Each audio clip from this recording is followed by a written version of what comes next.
Kim, can you hear us?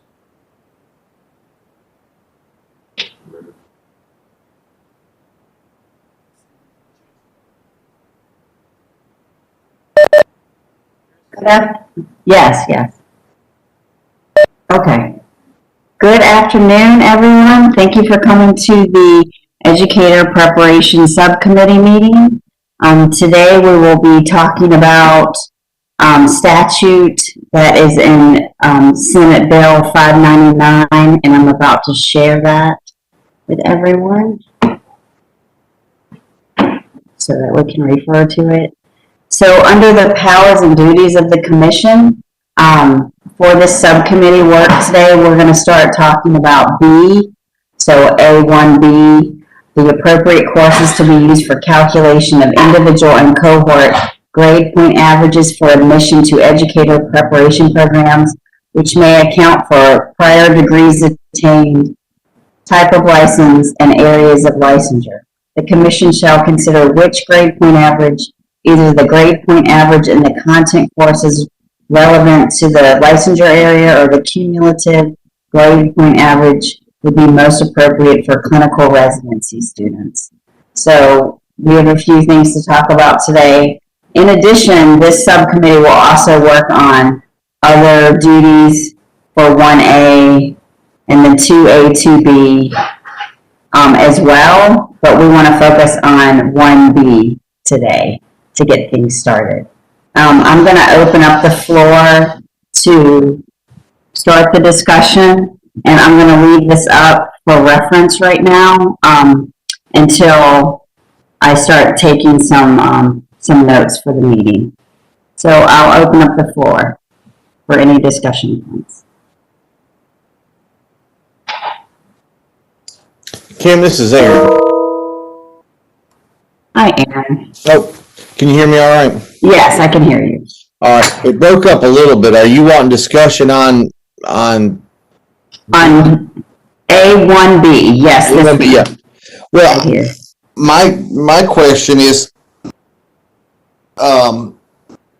just for staff perspective from DPI, are you guys wanting to start that conversation with like some of the minimum requirements now as far as the traditional route with the four-year university or with the private colleges? What are their, is for them, like I know right now you have 2.5 I think when you graduate, but do you know what the requirements are, or are they just a regular UNC requirements to get into a teacher? So that's a great question, Aaron. So the grade point average requirement is a 2.7 for EPP entry, and then the cohort grade point average requirement is 3.0. Right, okay. So I think your points about figuring out what coursework is already required is a good place to start, EPP, from the EPP side, and figuring out what appropriate courses need to be used for this calculation. And I think that's you kind of hit it right where I was thinking, is it may be good for me anyway, I'll just speak for myself, is having a little bit of a refresher of kind of when we think the traditional route, which now we're having to apply into having multiple EPP providers, is there kind of a crosswalk there?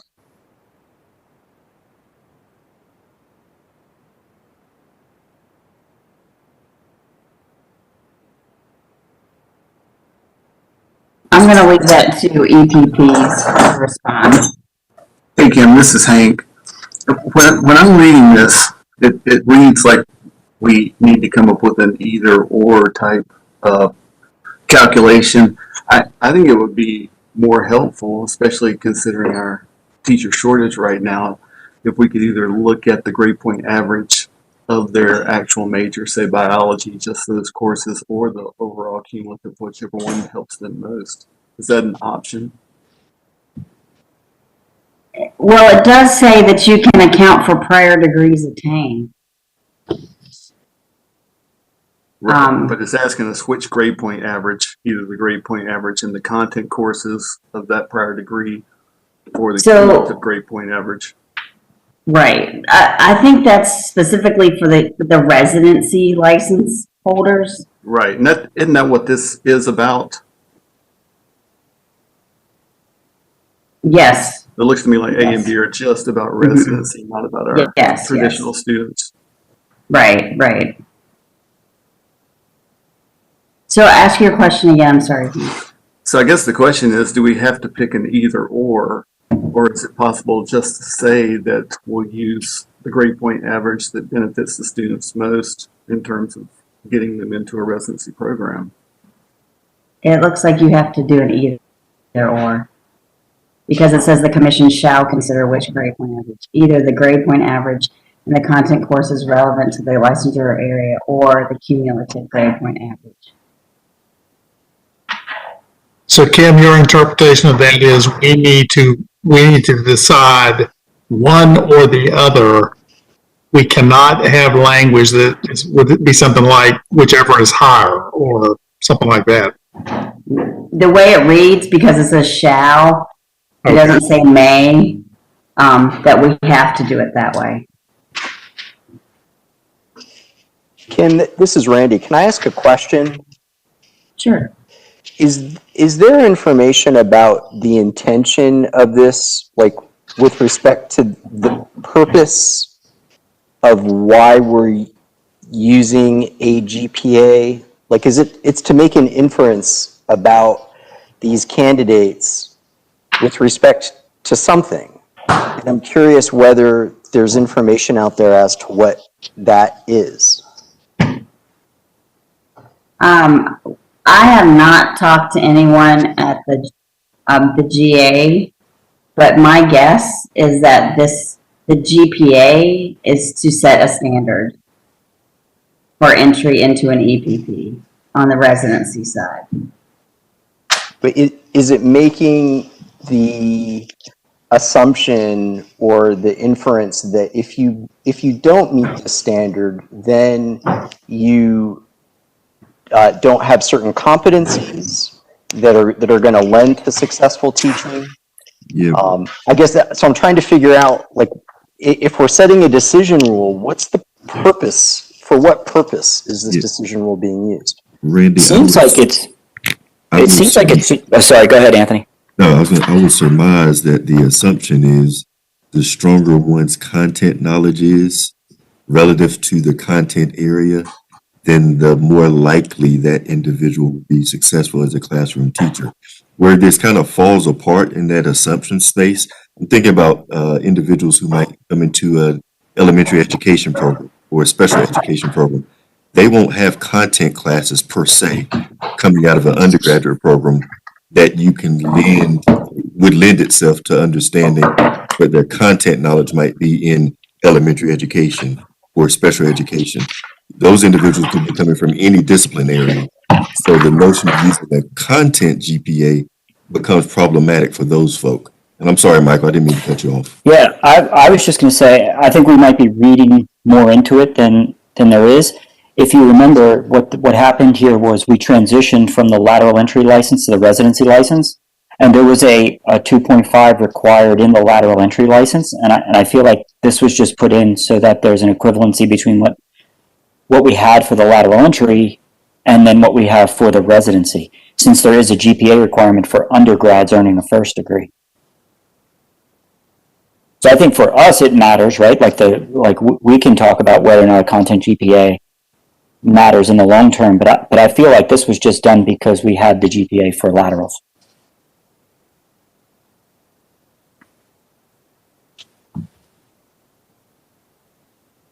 Thank you both. That's helpful. Appreciate that.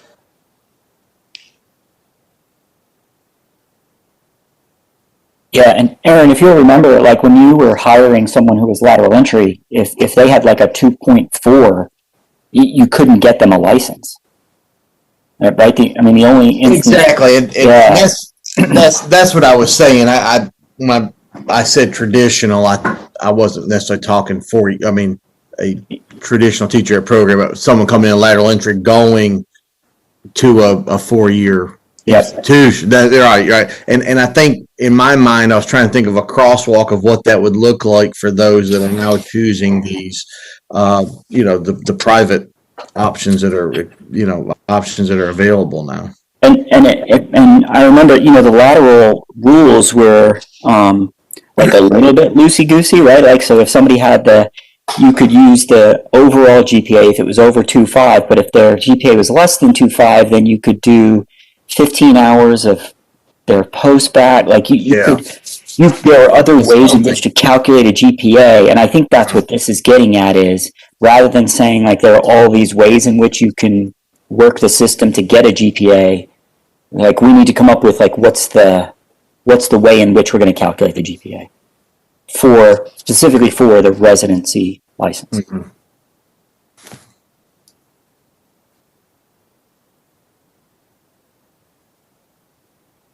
Kim, can you unpack the, which may account for prior degrees attained? Because one, we have a may. And two, if it's a person in clinical residency, what else would we count? You mean the bachelor's degree? So a residency license holder would come with a bachelor's degree. Cool. Could come with a bachelor's degree. So that could be the prior degree attained. Or even, in this case, could it mean associate's degree? Because it's not limiting that necessarily. It's saying may account for prior degrees attained.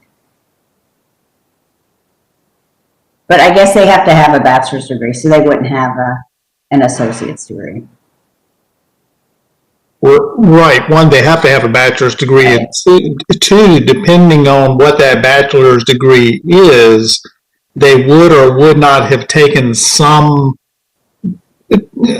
critical mass of if we went the content. Yeah. So let's say it's an area that tends to be a more singular field like mathematics, and they're going to become a math teacher.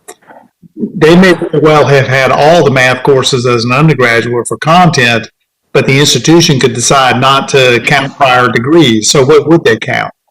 They would be forced to use, I don't know what they'd use. Well, in this case, we need to figure out what the appropriate courses would be. And thinking about how specific we want that to be, because this has to be across the state. Right. I would think that would be a terribly difficult and maybe even useless task to go through every content area to decide which courses may or may not count towards a GPA.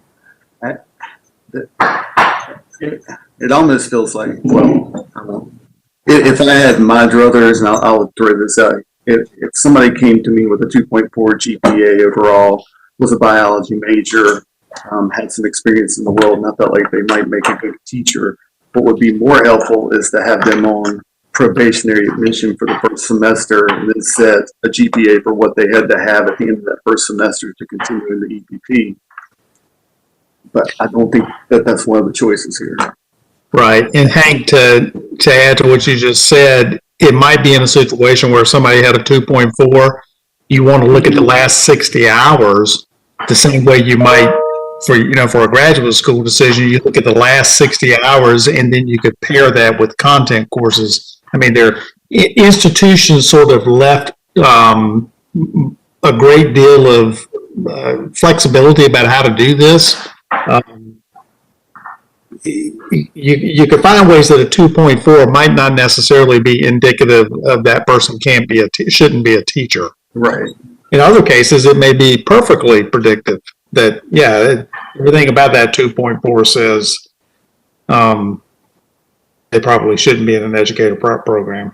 But you got to contextualize it.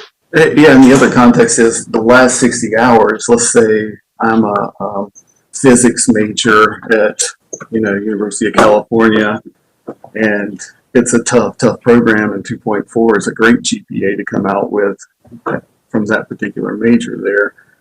There's no consideration for that as well. I would just love it if we could maintain some flexibility for the institutions to try to make some good judgments on this, which I think we all try to do. I agree with Hank, and I think that where it says either the grade point average in the content course is relevant to the licensure area or the cumulative grade point average, when it comes to the content course is relevant, I think the flexibility there is that the EPP will figure out what those content courses, not that we necessarily prescribe, well, these are the 5 courses for math, and these are the 6 courses for English language arts. I don't think it's going to be prescribed necessarily that specifically, because I don't know if that's possible across the state with every EPP.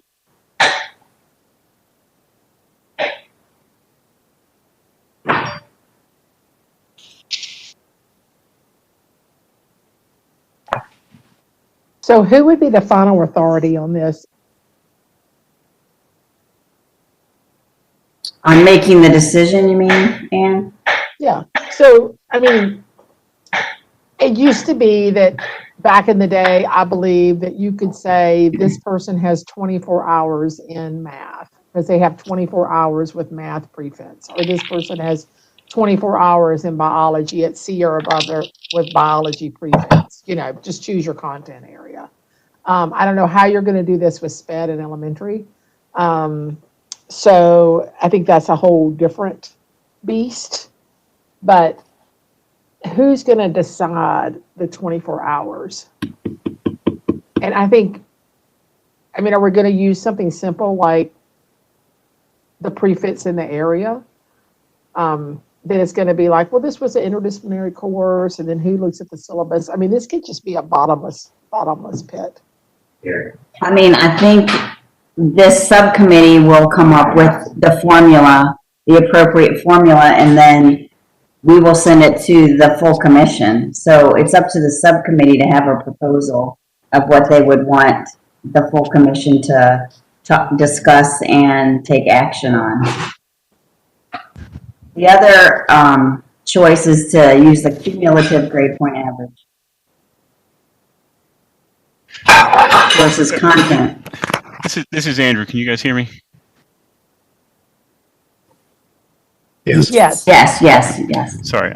So Kim, I don't know if you understood what Ann was saying there. I think what she's getting at is the 24 hours. She's saying who decides, who gets to decide the 24 hours? Is it the, it used to be, if memory serves, it was maybe the LEA that did that. And with residency, now it's sort of shifted over to the EPP. So, but I think what she's asking is who ultimately decides for elementary and special ed.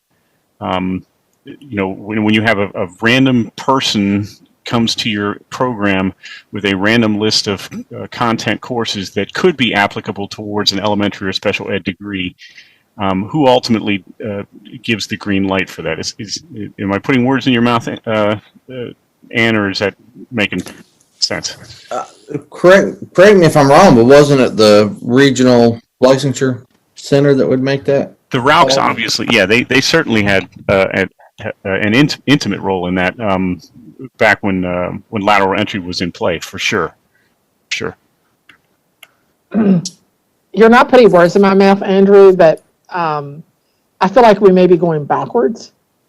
And I don't know if backwards is a good thing in this case, but I just kind of want this committee to remember that whether we do this for residency, again, are we making a different rule for them than we are for undergraduate teacher prep? And if a 2.7 is going to stick with undergraduate teacher prep, then a 2.7 probably needs to stick with residency, in my opinion. Also, DPI has a document for 24 hours and what they are, if we're going to go in that direction. So we might already have something like that created, but I just don't want us, again, to create a different rule in a loop for one group or one pathway or one ramp on that we're not creating for another. But 2.7 is for completion, right? Correct. So I agree with you, Ann. I think the only problem is if we have a 2.7 for residency, I worry that people could say, well, this is just another way in which we are limiting the pipeline. 2.7 is for admission. Right, Admission to candidacy, Yes. to the major. but you could have somebody in your program working toward a 2.7. No. No, If they weren't admitted and they're taken, Yeah, but I mean, that's like, they're just not admitted. You just don't have them as formally admitted. But certainly we made exceptions to rules in the spring because we had student teachers who didn't have a 2.7. So those students were taking coursework. So in practice, it's happening. Who made an exception to that rule? or made a late decision. Once those courses, spring courses were transcripted, they would help determine whether or not the person could do an internship in the fall. I'm not sure about that, Michael, I'm not remembering making something about 2.7. I know we took pass fail, which is not something we normally do, but we don't have to get into that part now. I guess I just don't want us to make I don't want us to, again, ease one pathway over another when we know which pathway creates the best teacher, whether it's not enough. I agree, and I guess though it feels so much like apples and oranges to me. So the 2.7 for admission to a traditional program is typically based on those first 2 years of core classes and perhaps an education class or two coming through in whatever gateways we might have in place. I think about those folks that come who want to do elementary residency, who have a major in psychology, and obviously no content courses in education unless they took psychs that we want to count towards that residency license. And I also think about the people that, we all deal with who come back who are career changers and maybe didn't have a spectacular GPA at the end of their undergraduate career, but show some real promise for a second career in teaching.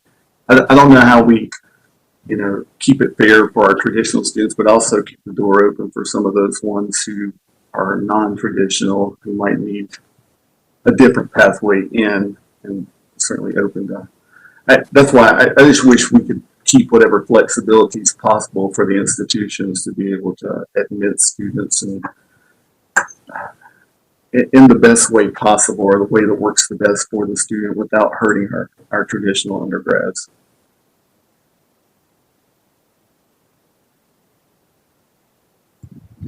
So this is Andrew. So for the purposes of an exercise here, can we take something like, let's not look at elementary and special ed for a second, and can we generically strategize what a standard high school subject what a rule might look like for those folks, and then leverage that to dive into the more complex issues?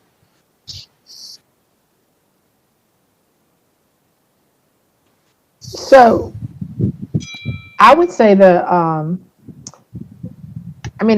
don't have a problem with the 24 hours. I have more of a process issue of who's going to figure that out. And do we need to look at that DPI list and use that as a starting point? Or a GPA in their major versus a GPA and just overall GPA. I think all of those are it's still the same thing, right? Like what counts as the major? Is it the last 2 years versus the 4 years? Or whatever they're in. Is it a master's degree? We know it can be a master's degree already. So. Yeah, for me, Andrew, I'm going to go back to Randy's question that he posed almost 20 minutes ago, where I'm trying to figure out what one GPA presupposes. So if you're saying to me that we should look at a math major's content GPA as opposed to his or her cumulative GPA, does that presuppose that this individual would be a more effective teacher in the classroom because he or she has stronger content knowledge or not? I guess there's a missing variable for me that I can't quite reconcile.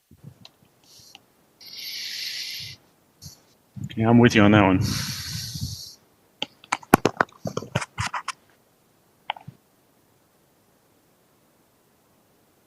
And to Anthony's question, and we don't want to get too deep in the philosophical weeds on this, but the 2.7, which is a fairly standard, is a statement about the liberal education of a teacher, that we want teachers to be generally liberally well-educated people, where the 2.7 cumulative represents that broad expectation.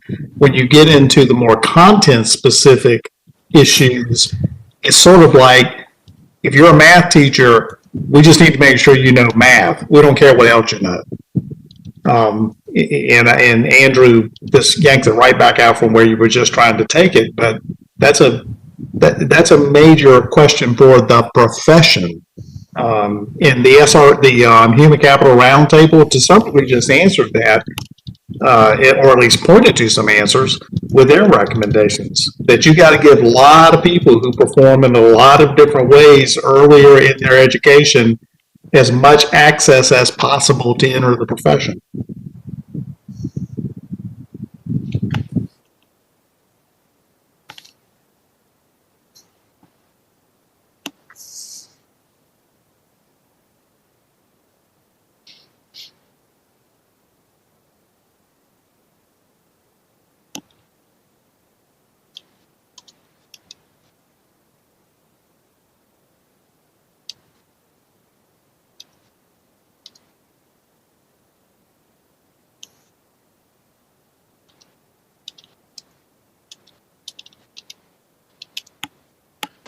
So are there some resources that we would want to look at to help, or some data? I like to give Tom jobs. So is there some data or something we'd want to look at to help answer this question?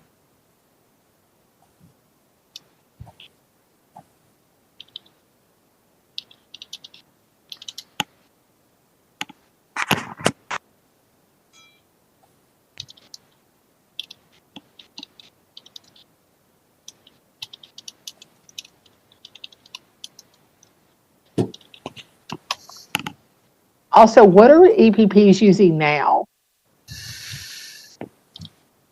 Like this week?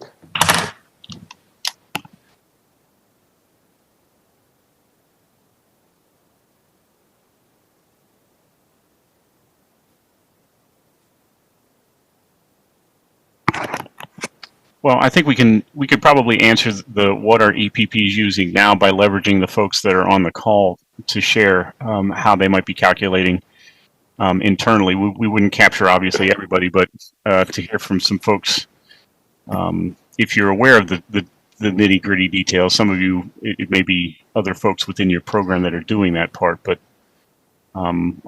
we can at least try and answer Ann's question on that. We could start with the folks that are on the call.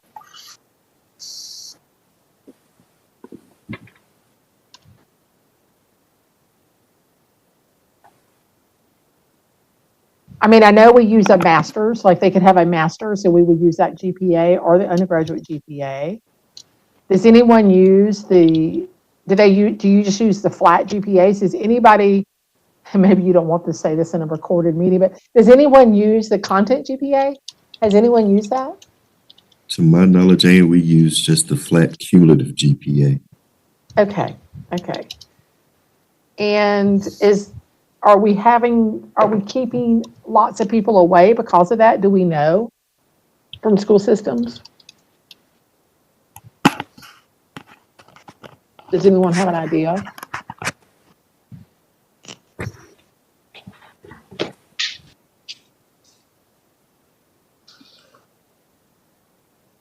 And I don't have any idea, but I like the question. Mm-hmm. Well, good. I think it's a good question. And I think it also depends on whether you're running your clinical residency option as a post-bac undergraduate course-based program or a post-bac graduate course-based program, because different institutions will enforce different parameters. I assume different institutions enforce different parameters depending on which way the institution went with the coursework. Yeah. Yeah. So, Getting in graduate coursework is a different process, for example, at UNCW that the Watson College does not control. that's right. That's right. So if you go to UNC Charlotte and join their MAT, for example, that's they're meeting not only residency criteria, but MAT criteria. Same with UNCW, same with other places, right? So that's a different level, but I guess this is like what I would call basic residency. I don't mean that to sound negative or anything, but I think that is a point to think about. Andrew, do we have any idea from school districts what they might want or what direction they feel like might be helpful for them to open the door to more ramps? Well, I mean, we could ask Dr. Fleming. He's on the phone right now, and we can certainly poke around and gather some feedback. I know, Kim, there's a task force meeting coming up. We could certainly add that as a question to the task force to get some information for this subcommittee. Sure.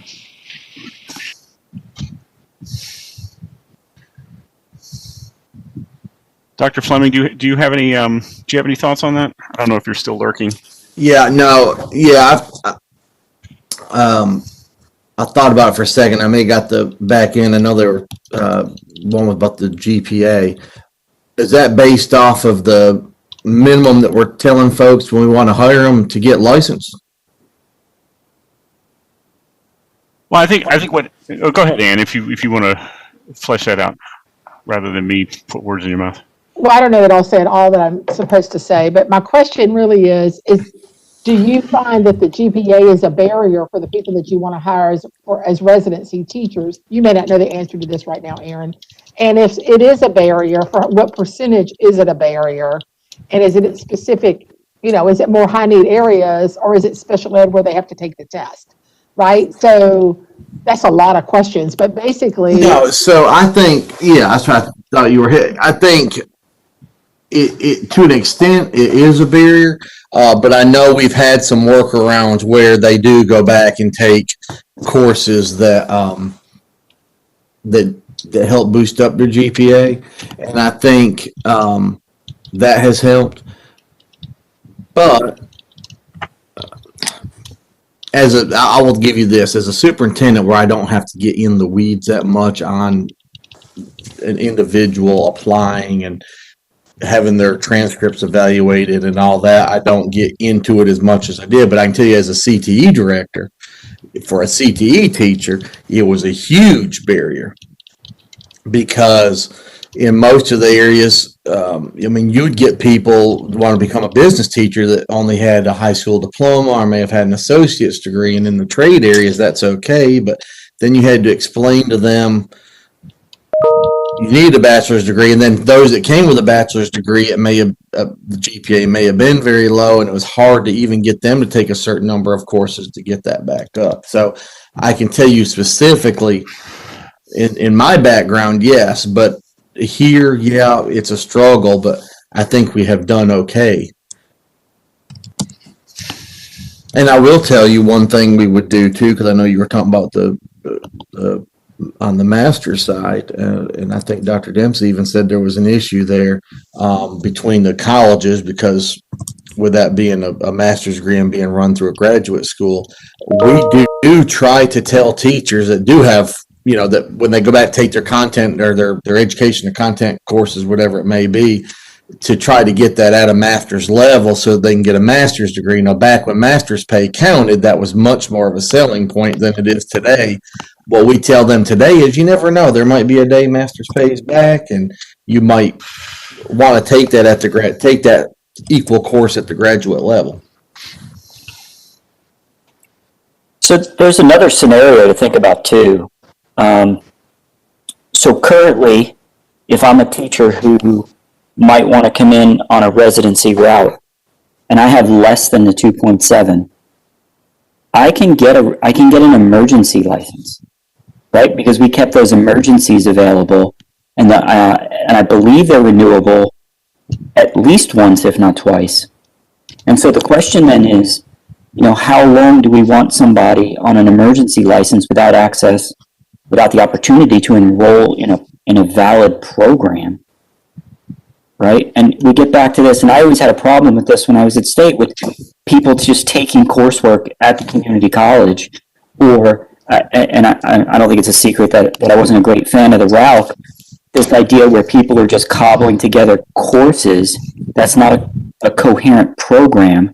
And I worry a little bit that if we push too hard and really, and I understand the desire to want to match the undergrad program and protect the integrity of the undergrad program by making sure that the residency is the same, but I worry that EPPs are hurting themselves by not being able to be more flexible to take more students in, even if that GPA is less than 2.7, because you can make that decision as an EPP. You don't have to take someone with less than a 2.7, but someone else might see something in that student or potential teacher. So these folks are going to make it into classrooms. It just, how do we want to help transition them into the profession? And I agree that a lot of people have spent money to get their GPA up for no reason. The other thing is, on an emergency license, how long is it? Not till the end of the year, or did we allow another?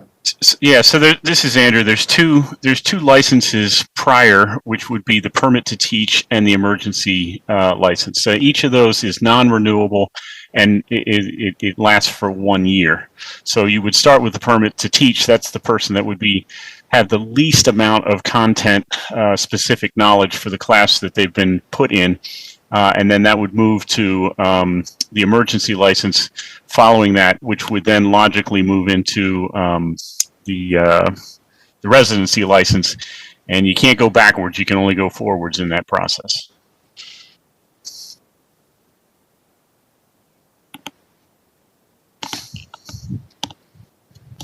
I want everyone to know that I sent via email the coursework guide from licensure around the semester 24 semester hours for different licensure areas as a guide, especially elementary ed and ECGC. That's on one of the last pages. That spells that out. Thanks for sending that out, Kim. Sure. And let me share one other thing, which is I don't pretend to understand what was going on in the creation of 599 for this particular item, and it's somewhat irrelevant because they're asking us to do this, and we have to do that. But what I can say is I've heard from 3 or 4 people now in this call this idea of being sensitive to flexibility and allowing the most pipeline that we possibly can. I would also encourage you all to think about how over the past 3 or 4 years we have been striving at the department to move as strongly and as aggressively as we can to outcome variables and not input variables. And so, generically, if an EPP, like if Dr. Whittington wants to take on somebody who is on shaky ground, we hope that the outcome variables will flesh out whether that was a good decision or not. So this, to me, this GPA requirement feels like a legacy input from yesteryear's strategy of having a lot of inputs in place. But nevertheless, we have to do something here. So perhaps we could think about how can we create rules that are as flexible as possible to enable and empower the EPPs to have the most flexibility in this process going forward, since I've heard that seems to be a common thread amongst this conversation so far. And I also just want to clarify, and then I have to go to a meeting, so sorry, but I just wanted to clarify that this is for minimum comp residency entrance. This is not for grad school, because Van brought that up, and I think it's a really good point. We're talking about if you wanted to be a quote regular residency teacher. right, in a regular residency program, which may not mean every EPP would accept you with these criteria. Yep.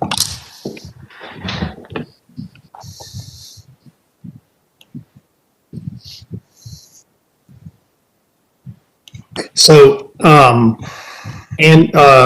well, for everybody, if we thought about this as if the text we have does not exist, this is sort of like going back to Andrew's point. And let's say the original idea was we started at a 2.5.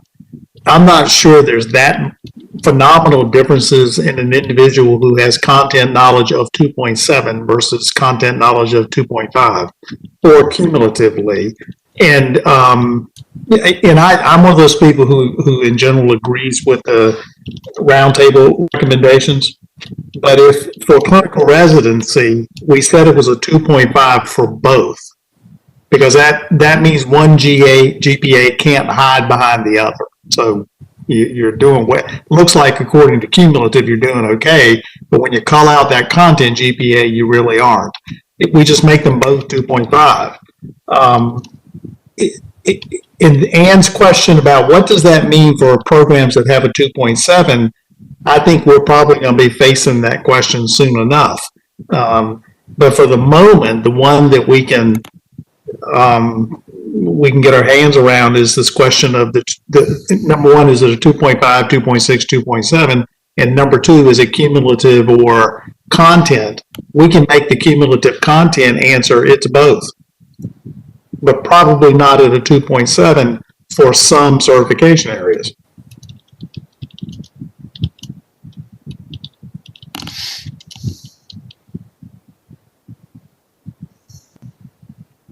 So Van, am I hearing you say, and maybe I'm not, is that we would want to propose, if say we say it's a 2.5, say we find out that from school districts that, you know, the difference between a 2.7 and a 2.5 is keeping out 20% of the math teachers that they would want to hire. I'm just making up a number, obviously. So are we going to also think about, as a commission, bringing forth that should be equitable at the undergraduate level? Is that what I'm hearing you saying, or you're not going there yet? Well, I'm saying, yeah, as a pragmatic issue. Well, number one, I'm not that wedded, never have been that wedded to 2.75, 2.7, 2.75 as a magical number for the profession, because I've seen lots of people, particularly undergraduates, who could have been really good teachers, but they didn't have a 2.7 at the moment in their life when they needed it, and they were kept out of the profession. To your point, though, I think the policy structure, mainly because of crisis in North Carolina, is moving there. And I also think the Human Capital Roundtable recommendations open up some possibilities, but we can't just say 2.5. Is 2.5 contextualized in what way? It is 2.5 and then what? So how do we, through our educator preparation programs, provide the supports and the structure for people who, for some reason, possibly mythical, might not have been successful in the past, will be successful? I'd rather, you know, there's a risk in this from a policy and a programmatic point of view. As a dean, I'm willing to live with the risk of 2.5 because I think there's some possibilities there. Right. Gotcha. Thank you very much. Sure.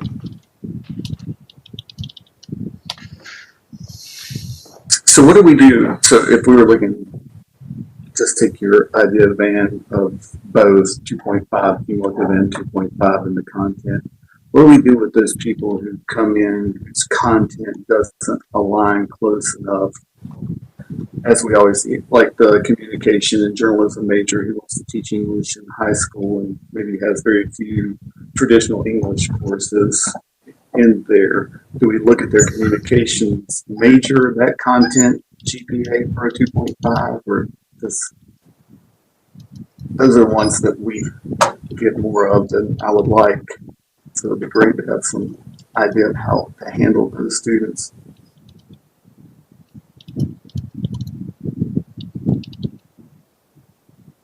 Are you asking me, Hank? I mean, I'm throwing it out there. I don't know that there is an answer. I'm not exactly sure what to do about those. And I tend to see more of those these days where the major doesn't necessarily align exactly with what the content is they're going to be teaching. So just for clarification, the individual grade point average that we're talking about is 2.7, correct? Currently. No, that's not 2.5. Okay. Is that in statute for residency students, or Yes. is that part of 599? That is part of 599. Okay.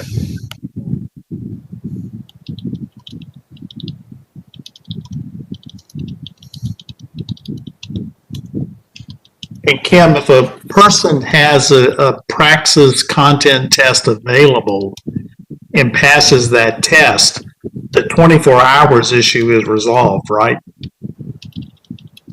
Right. If they use the Praxis test and they pass that, yes. And there's a certain one for elementary education and ECGC. I think it's the reading test that has been laid out for those two licensure areas.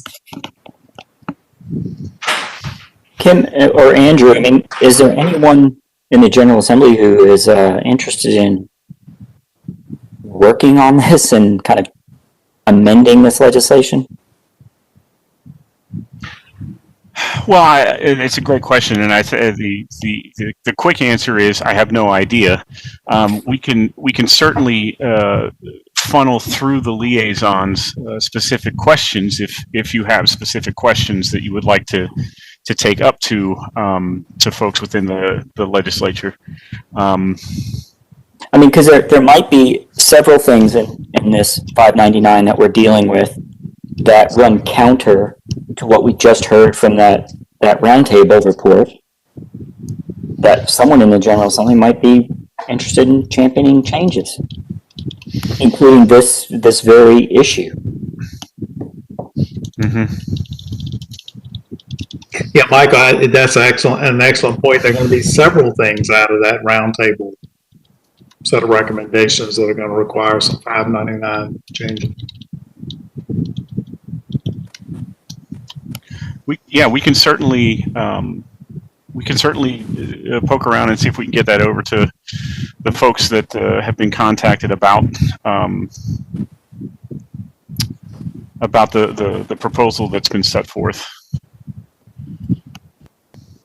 I know McKinnon was one of them, but I'd have to check with Freebird to find out who all was in the conversation about it. I mean, there's no doubt, without really going into any great detail, it's obvious that if the state and the lawmakers decide to get serious about the proposal that the roundtable came up with, there's going to have to be a lot of changes associated with law in order to actualize it. So we know that we could certainly say hold until, right, and see what happens. Yep. That is an option. Andrew and Kim, is there any time pressure for us to deal with this specific question? Right. So I'm sure Kim will want to jump in here too. I think my short answer is this law was passed back in 2017. And so it's been a couple of years now. Now, obviously the first year and a half, almost 2 years of the work was solely dedicated to aligning policy with law expectations with 599 coming out. And so what Kim and I are concerned about is that we are not attending to very specific things, specifically in those couple of paragraphs that Kim shared with you in the beginning of the meeting, that fall squarely on the shoulders of Pepsi, and we squarely have not gotten to them yet. So, is there a defined timeline? No, there is not, but there is an expectation, if it's in law, that it needs to be addressed. So, I wouldn't want to I don't feel comfortable kicking the can too much further down the road, but I don't feel like we have to, rush and try and do it yesterday either, if that helps you with context.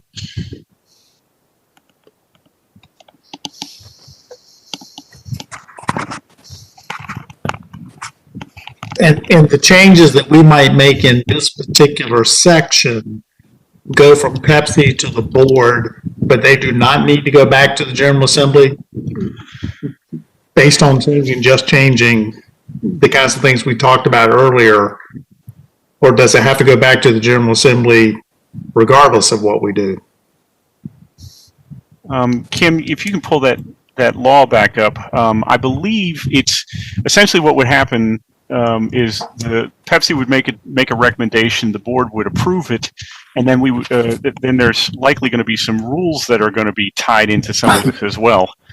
So there's a rulemaking process, but my understanding is that it's not like the accountability model that we built with Pepsi a couple of months ago that specifically and explicitly said in law, give us your best thinking behind this and send it back to the JLEOC. This is basically saying, recommend to the state board the rules, which is a different process and does not necessarily have to go back to the lawmakers. And what the subcommittee does goes back to the full commission. That's correct. And did you and Kim anticipate we would have that ready by the next commission meeting? No. We wanted to start the conversation. So if you look back on the previous year's Pepsi annual report, Kim put in there, things that we're going to try and get done this coming year. She put in these items under 268.5 because she wanted to make sure that the lawmakers knew it was still on Pepsi's radar and we were still working on it. But we did not definitively say to anybody at any time, this shall get done at such and such a date specifically. And to add to that, Dr. Dempsey, we've just been delayed on tackling that since that report came out because of COVID and different nuances around COVID. Another idea could be if we start working on this grade point average and we have so many questions and we've got some time to think about the questions or we need some answers from outside people, then we can start thinking about possibly 1A or 2A or 2B to make sure that we're keeping the ball rolling with these different duties of the commission. Well, the reason we're asking about the timeline is we maybe are buying some time because I think the chair was planning on coming back with some at least basic ideas about moving forward on the roundtable recommendations. And so that gives us at least until April because we're not going to see those ideas until March. And then in the text that you have up on the screen right now, where everywhere that it uses grade point average, is the assumption that is a 2 point? Yes. Okay. The assumption, it's definitely a 2.7. That's correct.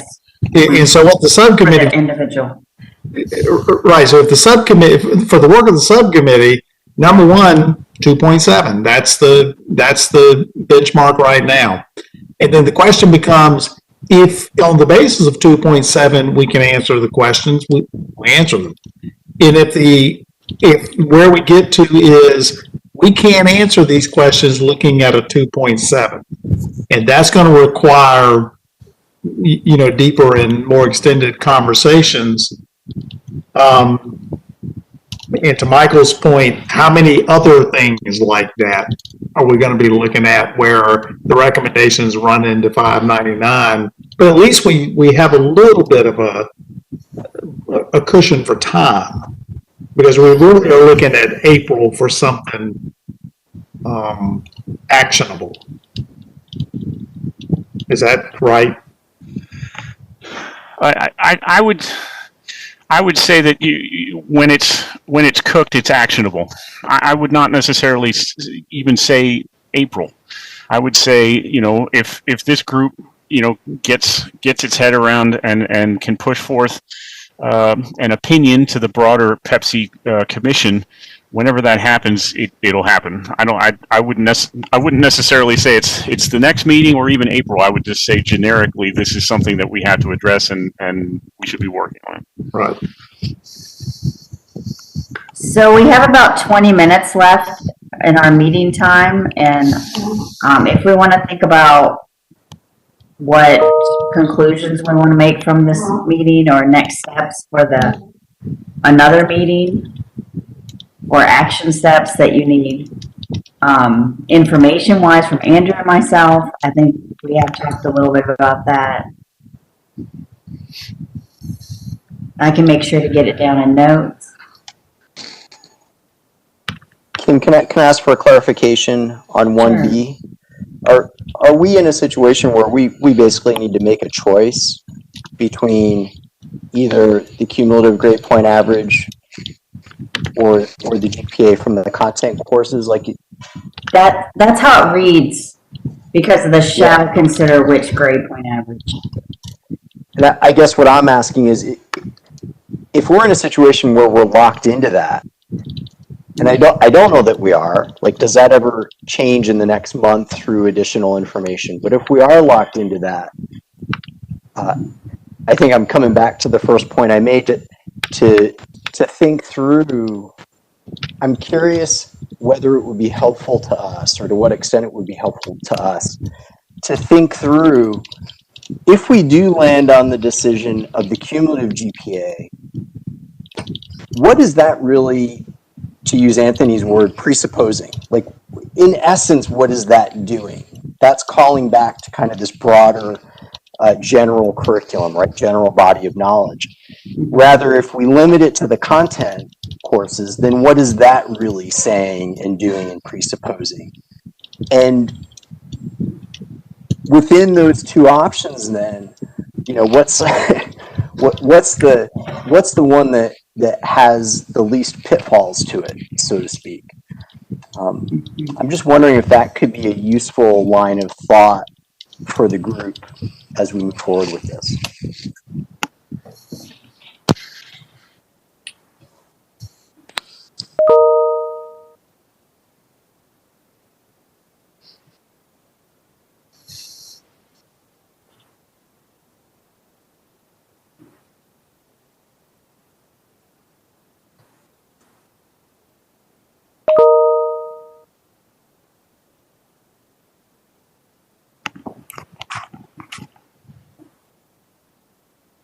Well, let me jump in just to keep the ball moving. So I agree with you. I think that is a very summative statement that you just made, and there is no question that the way the law is currently written, and I tend to tell anybody who's in the field that interacts with me that we have to operate within the current law, because while there could be something that changes a month from now, there is no belief that there is anything that's going to change, and until anything changes, this is what we have to deal with. So I like the idea of thinking, 30,000 foot.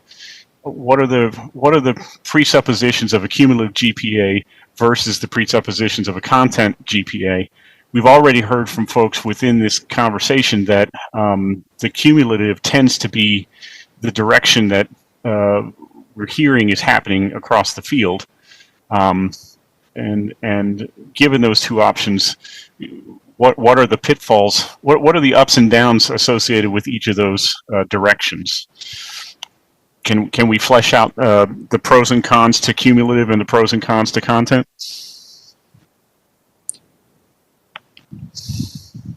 Yes.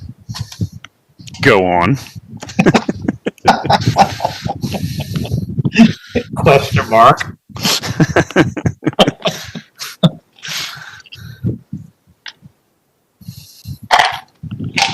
I mean, that at least takes us a step further. Mm-hmm. We frame the choices.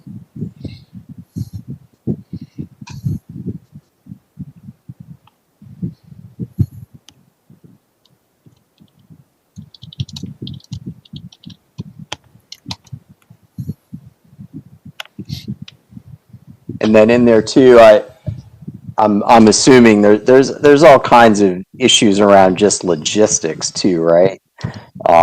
So not to dampen this, but it does get complex. I believe that's a genuine sticking point to the content at the very least, right? You're taking, if you think about, and some of this is economy of scale, right? If you're a program that has 5 folks that are coming in each year, that's a different conversation from 500. And when you start to think about the logistics of picking apart a content, or a transcript to figure out all the content areas as opposed to what's their GPA? Oh, it's X, and I can proceed from there. There's definitely some logistics to one versus the other there, for sure. So, Randy or Andrew, could either one of you state the proposal on the table or the next step? Did you restate it? Well, since so it sounded to me like Randy started this whole thing, and then I jumped in to try and frame it. So my question to you all, to this group, is what are the pros and cons to the cumulative GPA, and what are the pros and cons to the content area GPA? Forget about, because we don't know what the lawmakers were supposing when they put that in. Or if they have a preference over one or the other. So let's at least try and understand as a group which, what if we went down path A, what are the good things and bad things as opposed to path B? I think that would be helpful.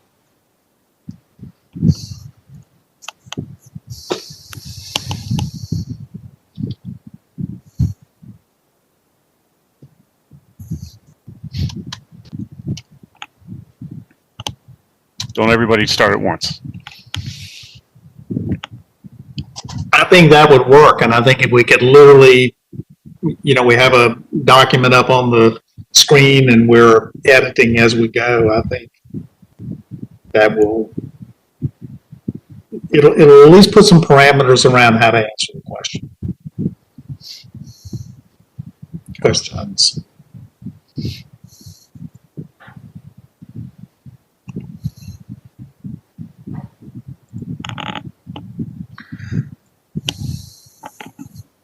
Yeah, I'm good with the approach, Andrew.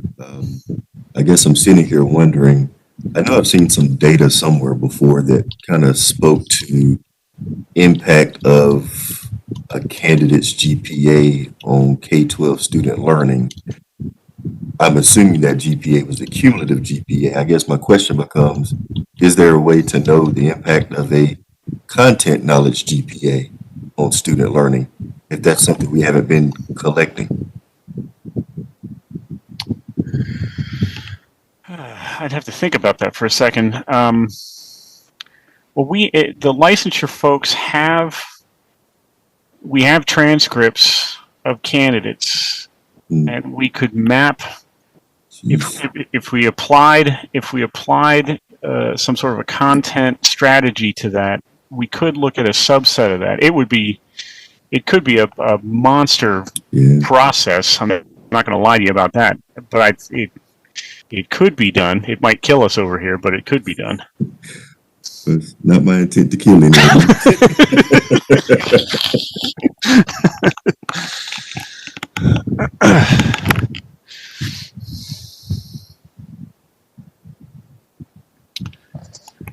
But I wonder if we could, I'll check with Tom on that to see, if we just pulled a sample, right? Like, an N of 20 or an N of 25 of the same subject, and we looked at content GPAs, and then we looked at EVOS as a measure.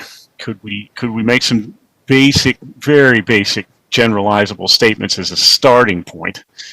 And I'll see if Tom thinks that's a horrendous idea or a good idea for next steps. We can get back to you on that one. Okay, sounds good. Okay. Hey, Andrew, not to take us down a poorly paved road, but NCTQ raises this question about every half hour. And I've been in pitched battle with them for the last 30 days about their rating system. But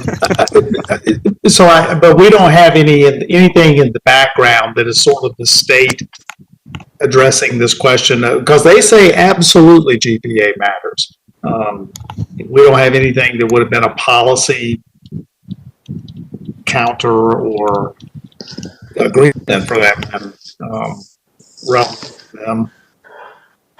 Off the top of my head, I can't pull anything out of the top of my head, but I can check, and it could be something that maybe Epic has tinkered with over the past decade. But we can certainly poke around.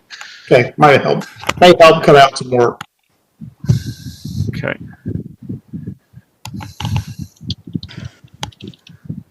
I'd like to have kicked NCTQ to my provost, but he kicked it to me. So I know Dr. Marr is a champion of NCTQ. yeah. Yeah, I love that organization. Dan, did you get the AACTE statement, though, that just came out, which I found very helpful? I did, but years ago when I first had my interactions with NCTQ and I reached out to AACTE and then NK, crickets. Yeah. They didn't care about NCTQ until NCTQ went after them. So, yeah, I saw it. I appreciate them sending it out, but it's crocodile tears. Andrew, I don't want to get too down in the weeds on this. While we're exploring if there's a relationship between these content area GPAs and student learning, ultimately what we're interested in is there an effect of being above a certain threshold? I'm just putting it out there that you could get different answers depending on how you look at it.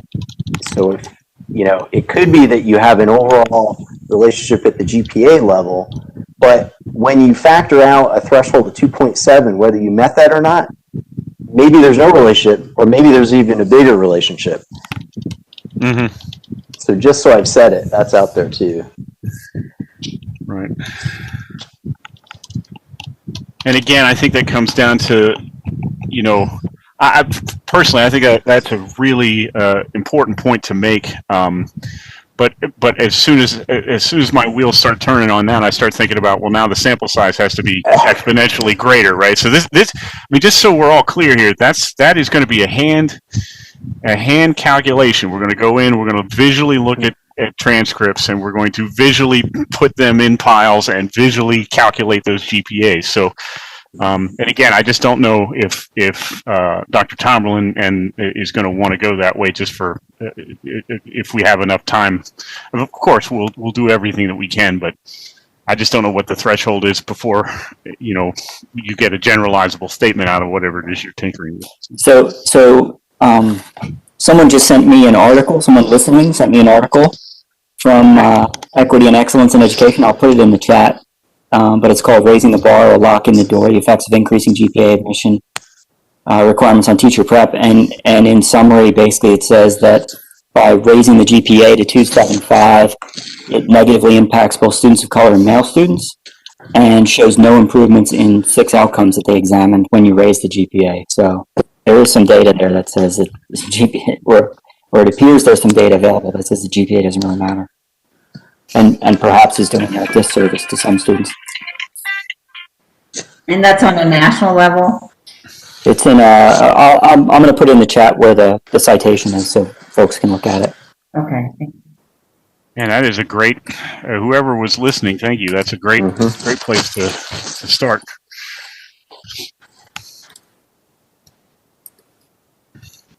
All right, so next steps, I'm hearing this idea of going back to Tom about poking around on some data.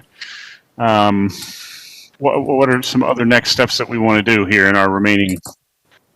Well, I think we're also going to check with Kevin Bastian from EPIC to see if there was anything around GPA mattering for EPP entry. If they already have something. Okay.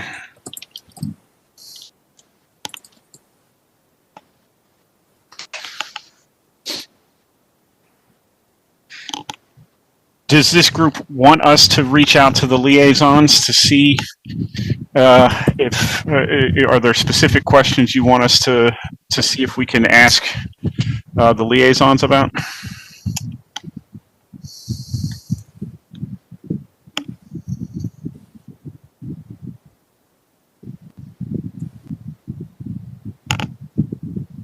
I'm not sure what you mean by liaisons. Oh, I'm sorry, the liaisons to the General Assembly. Is there, or are we, or is the idea to just unpack this and get this started with the idea of waiting to see if the lawmakers are going to do anything with the roundtable discussion in the coming month or two, or three, or whatever? I maybe we're not at a point where we want to see if we want to ask questions yet. I just heard it earlier, so I was just bringing it back up in case that was something somebody wanted us to do. Yeah, Andrew, for me, not asking a question per se, but going back to Hank's earlier point, the greater flexibility we have that would allow us to increase access to our program as opposed to locking the door, if you will. I'm interested in that and what that looks like if there's an opportunity to revise the language of the Senate bill. Okay.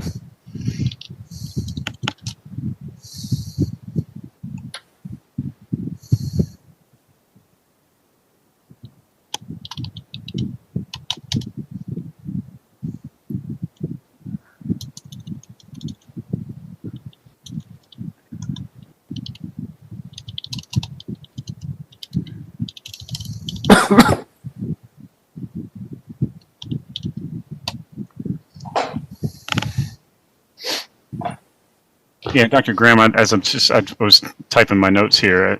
I can't type and talk at the same time, but I mean that to me is the strong. If we subscribe to the notion of outcomes mattering, then let the outcome data be the point where the rubber hits the road, and allow as much flexibility as an EPP can tolerate. Agreed. In order to make those decisions and allow more flexibility on the front end. That only makes sense, and you can certainly see that in the imagination of the roundtable effort as well. And who knows what it'll end up being when it's all said and done. But for the moment, that's certainly the intent, at least from the department's side, is to try and make sure that we have outcome-based decision making.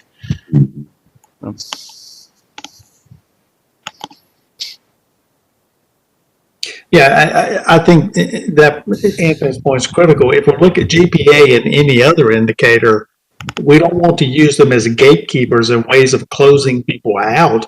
We want to use them as ways of informing the candidate's likelihood for success and what we need to do programmatically. How should we be structured programmatically to ensure that happens? Because these things have been set up historically as basically ways to keep people out. Exactly.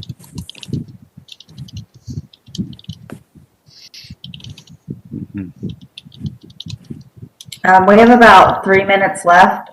This conversation can also, if any of the members have continuing thoughts, I encourage folks to email Andrew or myself separately, and then we can put them together in note form and send them out to the group. Just make sure the harder questions are going to Kim. Because I can handle them. That's right.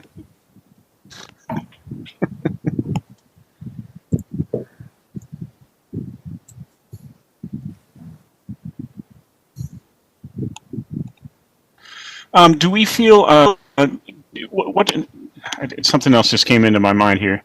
Do we like the idea of asking the GPA question to the task force? And for those of you who don't know what the task force is, it is a group of folks from around the state, superintendents, HR leads. It's a couple EPPs on that as well, but basically it's sort of a think tank at the State Department to ask questions and get some feedback from the field. Are there any questions that you would like us to take over to them? One being, I think we asked earlier this idea of how does the GPA how is that viewed at the LEA level? Are there questions that you'd like us to ask that task force?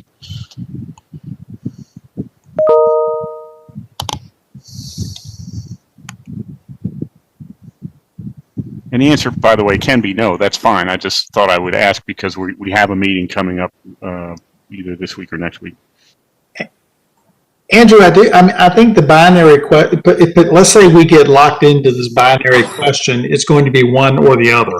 if they have if their experience and what they see at the ground level gives them some kind of reasonably informed observation, I think that would be helpful to know. Okay. If you had to pick one, which one would you pick? For what reasons? Okay. That's great. Yep. We'll make sure we do that. Kim, do you just for ballpark's sake, I know you can pull off the top of your head when that meeting is, right? It's Wednesday Okay, so it's this Wednesday. So we'll at 10 o'clock.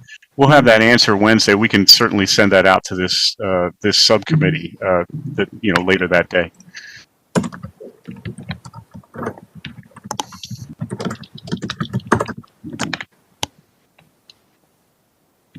Anything else next step? Any other thoughts around next steps?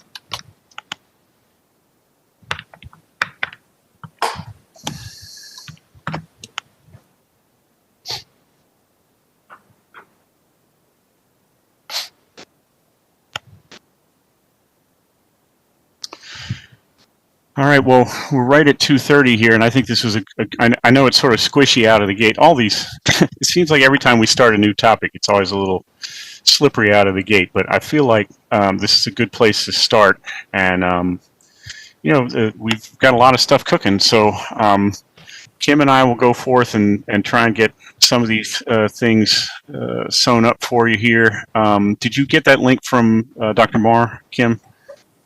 I cut and pasted everything. Okay, if you can zap that to me, that'd be helpful because I've been taking notes and I'm not looking for the link. Okay. So, and then when are we going to try and circle back around, Kim? Do you want to just send a quick email out to folks right after the? I'll send another doodle poll after the task force. I can send another doodle poll to gauge when everyone's available. Okay. Anything else for the good of the cause? Onward and upward. We appreciate your time and your hard work, as usual. All right. Thanks so much, everybody. We appreciate you. Everybody. Thanks, everyone. Take care. Bye-bye now. Thank you. Bye. Yeah.